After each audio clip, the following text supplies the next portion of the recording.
কথা কাটাকাটির জেরে বাবাকে ধারালো দা দিয়ে কুপিয়ে জখম করে ছেলে মাসুদের দায়ের কোপে ঘটনাস্থলেই মারা যান ৬২ বছর বয়সী বাবা মোখলেছুর রহমান। পুলিশ জানায়, ঘটনার পরপরই মাসুদ থানায় গিয়ে বাবাকে খুনের বিষয়টি নিজেই জানায়।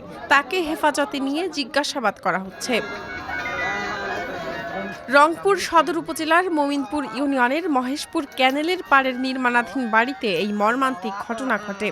স্থানীয়রা জানান, নিহত মোখলেছুর রহমান লুলু স্ত্রী ও ৪ সন্তান সহ দীর্ঘদিন ঢাকায় বসবাস করতেন। বাড়ির নির্মাণ কাজ ও পারিবারিক প্রয়োজনে বড় ছেলে মাসুদ মিয়াকে সঙ্গে নিয়ে প্রায় ১৫ দিন আগে তিনি গ্রামের বাড়িতে আসেন।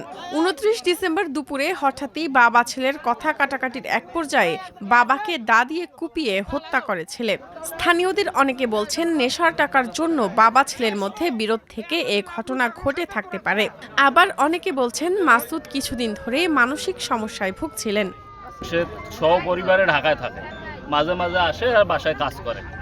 বাবাটা মনে হয় ১ সপ্তাহ ধরে আসছে। ইতিমধ্যে শুনে গেছে ওই ছেলেটা ৭ দিন থেকে মেন্টালি অবস্থায় ২-৪ জঙ্গার বাড়ি ডুবছে, এলাকার লোক হিন্দুপাড়া ডুবছে।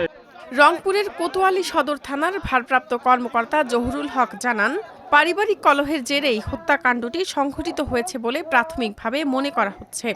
যে ছেলে ২১% সে বাবাকে দাঁত দিয়ে চোটায় জখম করেছে এবং এক পর্যায়ে বাবা মারা গেছে, ঘটনাস্থলে মারা গেছে।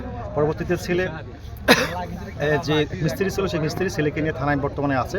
ছেলেকে আমরা থানায় আটক করে রেখেছি, থানায় আছে। এখানে এসে মোটামুটি আমরা লাশের যে আইনগত প্রসেস সবগুলো মেনটেন করে ফেলেছি।